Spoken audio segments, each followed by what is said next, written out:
Muy buenos días, amados hermanos, pueblo de Dios. Damos comienzo al orden del culto a nuestro Dios de hoy 12 de marzo de 2020, de las 6 horas, domingo de resurrección. Le invito a hacer una oración de ofrecimiento en esta hora. Oramos. Amantísimo Padre, te damos gracias porque a ti te place, Señor, que estemos aquí en esta mañana para adorarte, alabarte y glorificarte y darte la honra, oh Padre Celestial. Y todo lo que se haga en esta hora sea para agradarte a ti, Padre Celestial. Gracias, Señor, por tu pueblo que está presente, oh Padre Celestial. Bendice pues, Señor, ese orden del culto, desde su inicio hasta su final, y todo ello así sea para la honra y gloria tuya, Padre Celestial. En Cristo Jesús. Amén. Vamos a alabar al Señor y entonamos el himno número 2.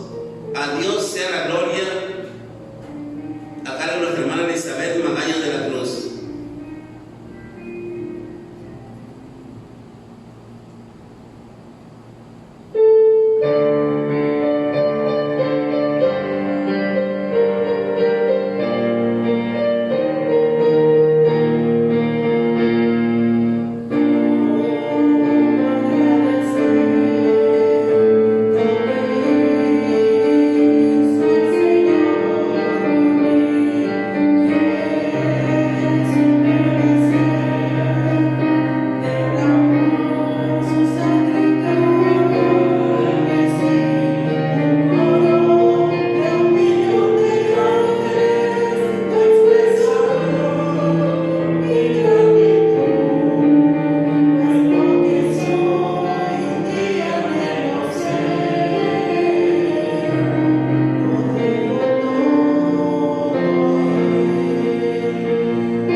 Continuamos, amados hermanos, y tenemos una lectura bíblica en el libro de Mateos 28 del 1 al 15. Dice de la siguiente manera la palabra de nuestro Dios: la resurrección. Pasado el día de reposo, el amanecer del primer día de la semana, vinieron María Magdalena y la otra María a ver el sepulcro. Y hubo un gran terremoto, porque un ángel del Señor, descendiendo del cielo y llegando, removió la piedra y se sentó sobre ella. Su aspecto era como un relámpago y su vestido blanco como la nieve. Y de miedo de él, los guardas temblaron y se quedaron como muertos. Mas el ángel respondiendo dijo a las mujeres: no temáis vosotras, porque yo sé que buscáis a Jesús, el que fue crucificado.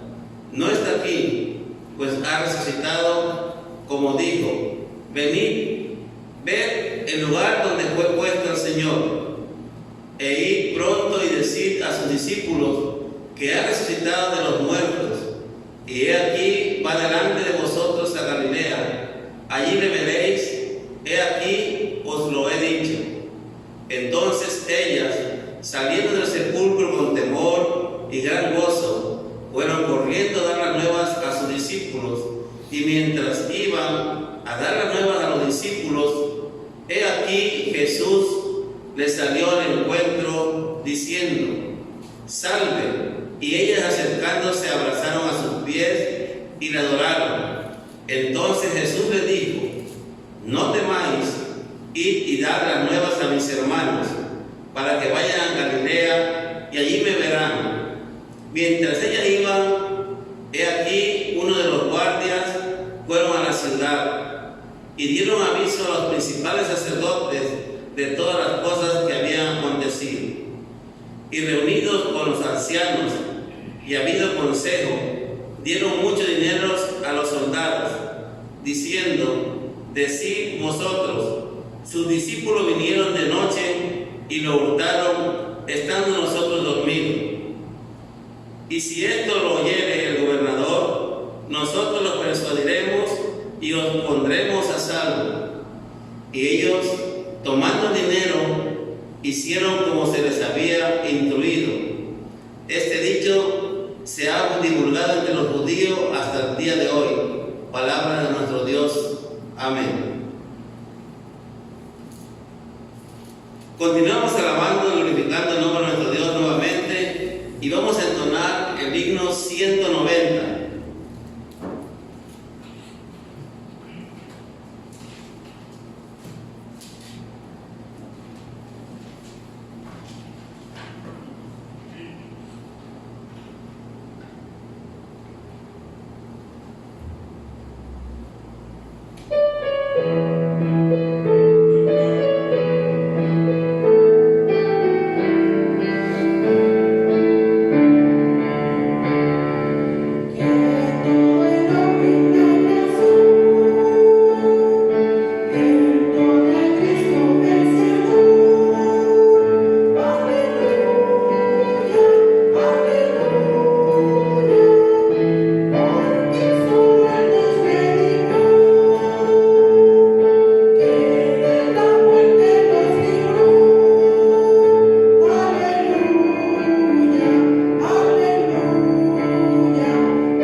Gloria a Dios por estas alabanzas.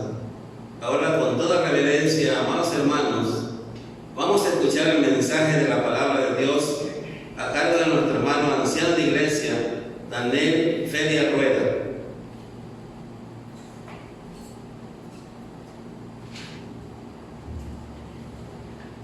Muy bien, buenos días, amados hermanos, iglesia de nuestro Dios Todopoderoso. En esta mañana vamos a reflexionar un momento respecto a los efectos del Cristo crucificado. Efectos del Cristo crucificado. Oramos para iniciar. Padre soberano, en esta mañana te glorificamos, te exaltamos y honramos tu santo nombre. Y gracias te damos por la oportunidad que nos das de poder reflexionar en tu palabra, de poder recordar, Señor, ese momento maravilloso donde te levantaste triunfante, Señor, para darnos vida y vida para siempre. En esta mañana, por lo tanto, rogamos que tu Espíritu Santo nos dirija y que tú recibas, Señor, la adoración y la alabanza por ese hecho majestuoso que has hecho allá en la cruz del Calvario, por salvar cada una de nuestras vidas. Con gratitud oramos a tu santo nombre, en Cristo Jesús, nuestro Salvador. Amén.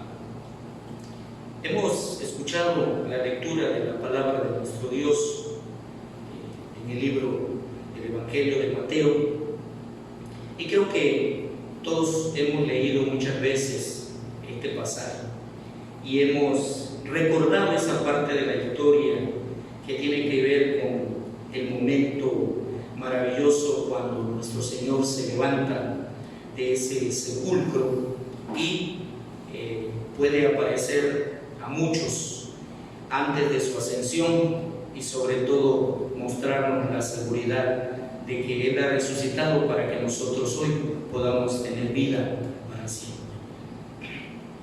Por lo tanto, pensamos en esa parte que decía yo al principio, efectos del Cristo crucificado. Leímos en Mateo, y yo quisiera retomar la parte del Evangelio según San Juan, capítulo 19, de sus versos 38 al 42, y Juan lo expresa de la siguiente manera. Después de esto, José, el de Arimatea, pidió permiso a Pilato para llevarse el cuerpo de Jesús. José era discípulo de Jesús, aunque en secreto, por miedo a las autoridades judías. Pilato le concede el permiso y José fue y se llevó el cuerpo. También Nicodemo, el que una noche fue a hablar con Jesús, llegó con sus 30 kilos de un perfume, mezcla de mirra y aloe. Y así pues, José y Nicodemo tomaron el cuerpo de Jesús y lo envolvieron con vendas empapadas en aquel perfume, según la costumbre que siguen los judíos para enterrar a los muertos. En el lugar donde crucificaron a Jesús había un huerto, y en el huerto un sepulcro nuevo, donde todavía no había sido puesto nadie en ese lugar. Allí pusieron el cuerpo de Jesús, porque el sepulcro estaba cerca y porque ya iba a empezar el reposo de los judíos. Esto es lo que expresa el evangelista Juan. Así que Jesús muere y lo que quedaba por hacer debía hacerse deprisa, porque el reposo estaba por empezar, y en el día de reposo, si nosotros recordamos la ley judía, no se podía realizar ningún trabajo. Los discípulos indudablemente eran pobres como para darle un entierro digno al Señor. Por lo tanto, no habrían podido hacerlo dignamente. Pero surgieron otros dos personajes, importantes por cierto, José de Arimatea y Nicodemo. José siempre había sido discípulo de Jesús, un hombre muy importante y miembro del Sanedrín, y hasta ese entonces había mantenido en secreto esa cercanía con el Señor Jesús, tal vez por temor a las consecuencias. El otro personaje del que habla Juan es Nicodemo. La costumbre de los judíos era envolver los cadáveres en tela de lino y poner especies aromáticas entre los pliegues. Así que Nicodemo trajo esas especies suficientes para el entierro de un rey digno. Así que José de Arimatea le dio la tumba a Jesús y Nicodemo le dio la ropa y los perfumes que habrían de cubrirle en la tumba. Y aquí se armonizan dos cosas: tragedia y gloria. Aquí hay tragedia. ¿Y por qué decimos esta expresión? Bueno, tanto Nicodemo como José de Arimatea eran miembros del Sanedrín y eran también discípulos de Jesús de manera secreta. hasta ese entonces. O no estuvieron presentes en la reunión del Sanedrín cuando juzgaron y condenaron al Señor Jesús, o bien estuvieron presentes pero no intervinieron. Qué diferente hubiese sido para el Señor que entre aquellas voces que lo acusaban, entre aquellas voces que lo condenaban, hubiera sonado alguna en su defensa. ¿Qué diferencia hubiera visto el Señor en algún rostro de lealtad entre tantos hostiles y envenenados? Pero José y Nicodemo indudablemente tenían temor, tenían miedo.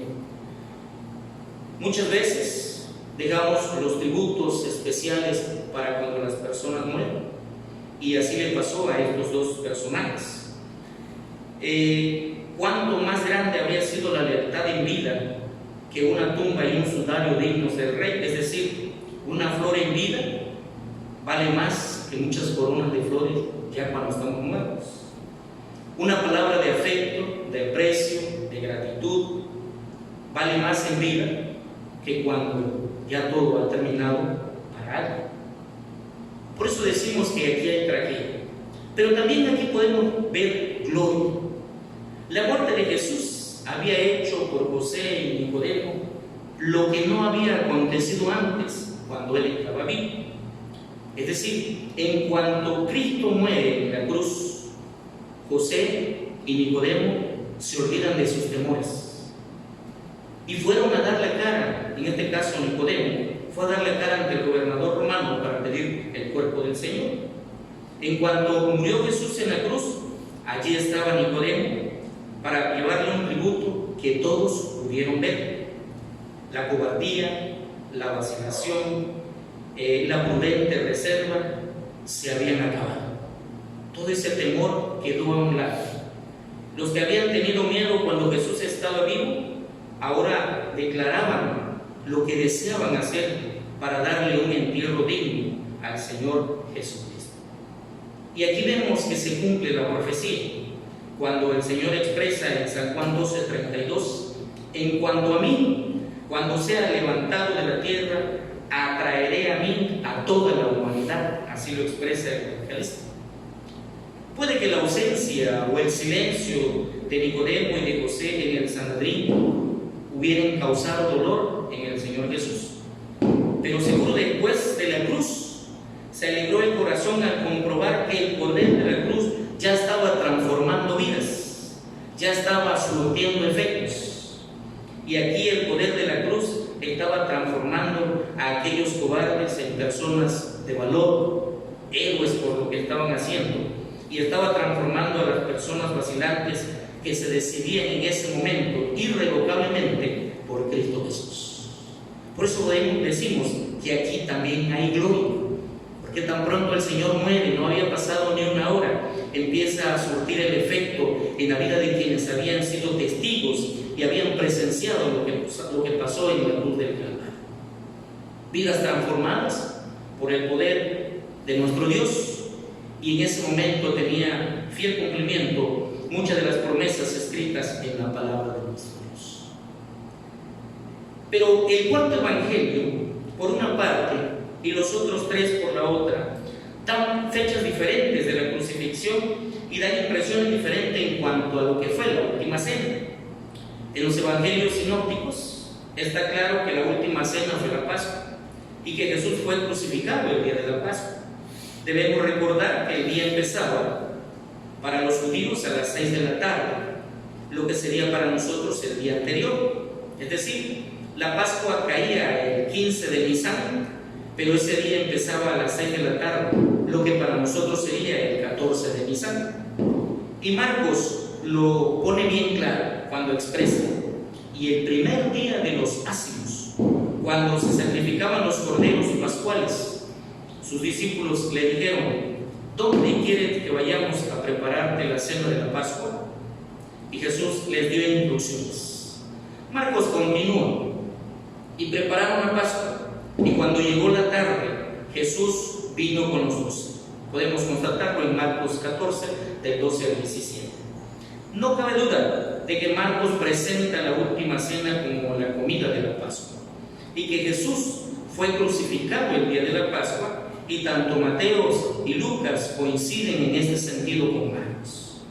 Por otra parte, Juan deja bien claro que Jesús fue crucificado el día antes de la Pascua, y empieza la historia de la última cena de la siguiente manera: ahora bien, antes de la fiesta de la Pascua, lo expresa Juan 13:1, cuando Judas se marchó del aposento, los discípulos pensaron que iba a preparar la Pascua. Juan 13:29. Los judíos no querían entrar en la sala del juicio para no contaminarse, incapacitándose así para comer la Pascua, según Juan 18:28. El juicio tuvo lugar el día de la preparación de la Pascua, es decir, en la víspera, según Juan 19:14. Aquí nos encontramos con una diferencia que no se puede comprender humanamente. O tiene razón Mateo, Marcos y Lucas, o tiene razón Juan.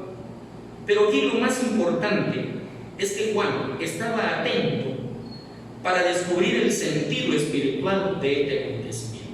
En su relato, crucificaron a Jesús cerca de la hora sexta, según Juan 19:14. Era precisamente entonces cuando se estaban sacrificando los corderos pascuales en el templo.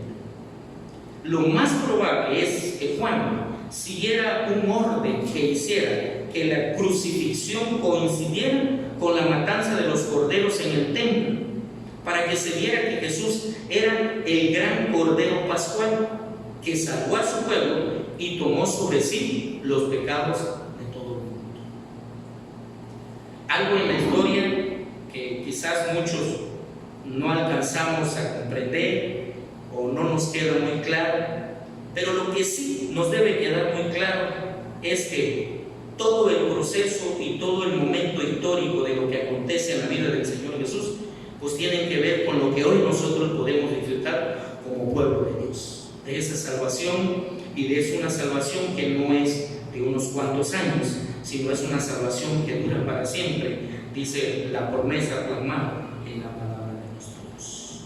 Ahora bien, ¿qué significa la tumba vacía para nosotros hoy en día? ¿Sí? Y eso vemos como parte de los efectos de ese Cristo crucificado. Por lo menos podemos encontrar tres significados. Primero, que Jesús en verdad había resucitado. ¿Cómo lo podemos constatar? Bueno, la Escritura nos da muchos pasajes que nos pueden orientar y enseñar que eso es una gran verdad. Primero, por las declaraciones anticipadas del propio Jesús cuando estaba en vida. En Marcos 10, 33 en adelante expresa: he aquí subimos a Jerusalén, y el Hijo del Hombre será entregado a los principales sacerdotes y a los escribas, y lo condenarán a muerte, y le entregarán a los gentiles, y le escarnecerán, le azotarán y escupirán en él, y le matarán, mas al tercer día resucitará. Que Jesús en verdad había resucitado comprobamos por la observación de las mujeres que entraron al sepulcro. Marcos 16:6, mas él les dijo: no os asustéis, buscáis a Jesús Nazareno, el que fue crucificado, ha resucitado, no está aquí, pueden comprobar. Que Jesús en verdad había resucitado lo comprobamos por las apariciones del propio Señor Jesucristo, ya de una manera resucitada. Y esto nos deja bien claro el apóstol Pablo cuando escribe ya en la primera carta a los Corintios, capítulo 15, versos 3 al 8, y escribe y dice: porque primeramente os he enseñado lo que asimismo recibí, que Cristo murió por nuestros pecados, conforme a las Escrituras, y que fue sepultado, y que resucitó al tercer día conforme a las Escrituras, y que apareció a Cefas, y después a los 12, después apareció a más de 500 hermanos a la vez, de los cuales muchos viven y otros ya duermen. Después apareció a Jacobo, después a todos los apóstoles, y al último de todos, dice Pablo, como a un abortivo, me apareció a mí. Así lo expresa Pablo. La segunda razón de lo que hoy significa esa tumba vacía, que Jesús venció la muerte. Al vencer con su muerte a la muerte que irrumpió en la humanidad, por causa del pecado. Pablo también escribiendo a los Romanos capítulo 6, verso 9, dice, sabiendo que Cristo, habiendo resucitado de los muertos ya no muere. La muerte no se enseñorea más de él, porque en cuanto murió, al pecado murió una vez por todas, mas en cuanto vive, para Dios vive. Que Jesús venció la muerte al obedecer la voluntad salvífica del Padre, ofreciéndose en nuestra sustitución para satisfacer la justicia de Dios. Romanos 6, 17. Pero gracias a Dios, que aunque erais esclavos del pecado, habéis obedecido de corazón a aquella forma de doctrina a la cual fuisteis entregados. Que Jesús venció la muerte al ofrecer su vida en la cruz del Calvario para obtener la victoria sobre el pecado, sobre el mundo, sobre todo lo que se opone a Dios, sobre las obras de la carne. Y Pablo, escribiendo a los Corintios en su capítulo 15, verso 55, dice: ¿dónde está, oh muerte, tu aguijón? ¿Dónde, oh sepulcro, tu victoria? Ya que el aguijón de la muerte es el pecado y el poder del pecado la ley. Mas gracias sean dadas a Dios, que nos da la victoria por medio de nuestro Señor Jesucristo. Y la tercera cosa, que hay absoluta garantía de la vida eterna. Hoy para nosotros eso es una seguridad. Él lo declaró cuando estaba vivo. Y allá en San Juan 11:25 dice: le dijo Jesús, yo soy la resurrección y la vida, y el que cree en mí, aunque esté muerto, vivirá. Y todo aquel que vive y cree en mí no morirá eternamente. ¿Creemos esto? Yo creo que sí, hermanos y hermanas. Que hay absoluta garantía de la vida eterna, porque Él es dador de vida eterna. Jesús dijo: yo soy el camino al Padre, porque Él la prometió a los que perseveraren hasta el fin. Y Juan, escribiendo en Apocalipsis capítulo 2, verso 10, nos dice: sé fiel hasta la muerte, y yo te daré la corona de la vida. Amada iglesia, lo más increíble de lo ocurrido en la historia de la vida del Señor Jesús es que el dueño y Señor de todo lo que existe usó prestado un pollino, un látigo, una casa de reposo, un aposento alto, una cruz y una tumba. Y aún así cumplió la misión para la cual el Padre lo envió a esta tierra: adquirir una salvación eterna para usted y para mí. Por lo tanto, apreciemos esa obra de gracia y compartamos el mensaje de salvación a las personas que el Señor ponga en nuestros caminos. Hoy estamos haciendo uso de algunos recursos tecnológicos que quizás algunos ni lo sabemos hacer, y estamos intentando hacerlo con tal de que la palabra fluya, la palabra edifique, la palabra llegue hasta nuestros hogares por esta cuarentena. Pero esa es nuestra misión y esa es nuestra tarea: seguir proclamando a ese Cristo que fue crucificado, pero que se levantó al tercer día y hoy nos da la oportunidad de poder tener una salvación para siempre. Así que, amados hermanos, amada iglesia del Señor, sigamos dándole la gloria a Dios, porque en su misericordia infinita somos parte de esa iglesia militante que habita este universo, y pronto seremos parte de esa iglesia triunfante en Jesucristo. Por lo tanto, quiera Dios que sigamos cumpliendo con nuestra tarea de llevar el Evangelio y utilizar los recursos prestados y temporales, pero al final de cuentas usarlos para proclamar la palabra de nuestro Dios. Bendiga Dios sus vidas y nos bendiga cada día. Amén.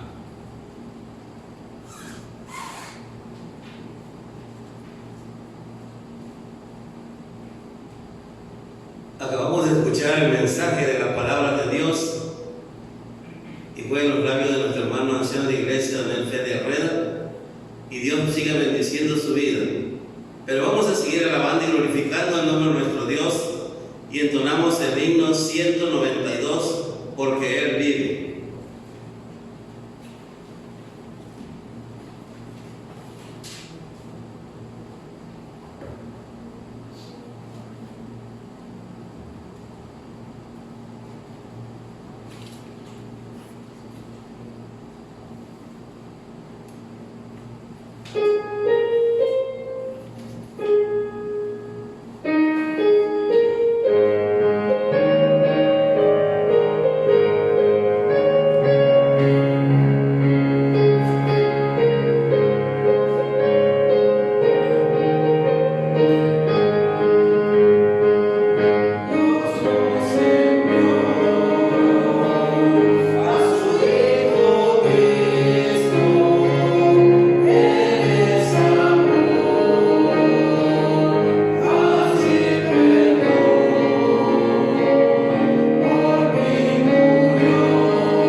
esta parte final y tenemos la oración final. Le vamos a pedir a nuestro hermano anciano de iglesia, Rafael Montones, que nos lleve a Dios con esta oración final.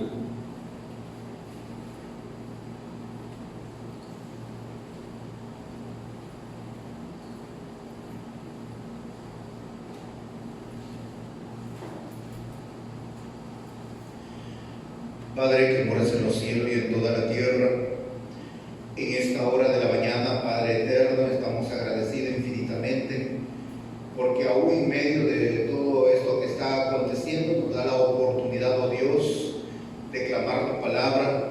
Señor, pueden estar cerrados las iglesias, los edificios, Padre, puede estar cerrado todo, pero nuestra boca está abierta para clamar, Señor, tu bendita palabra. Gracias, oh Dios, porque nos da la oportunidad de poder expresarla, de poder llevarla a través de los medios de los cuales tú, Señor, nos da la oportunidad de poder hacerlo. Bendice, Padre Celestial, este orden de culto. Bendice a tu iglesia donde quiera que se encuentre y que tenga la oportunidad de escuchar tu palabra, Padre Celestial, porque aún en nuestros hogares podemos escucharla y estar atentos a tu palabra, Señor. Gracias porque es el tiempo de poder meditarla y poder, Señor, sobre todo ponerla a la práctica. Bendice a mis hermanos que hoy también han estado en esta actividad, Señor, y lo que van a escuchar tu palabra, Señor. Gracias, Padre bendito, y en tu nombre te damos la honra y tu gloria en Cristo Jesús. Amén.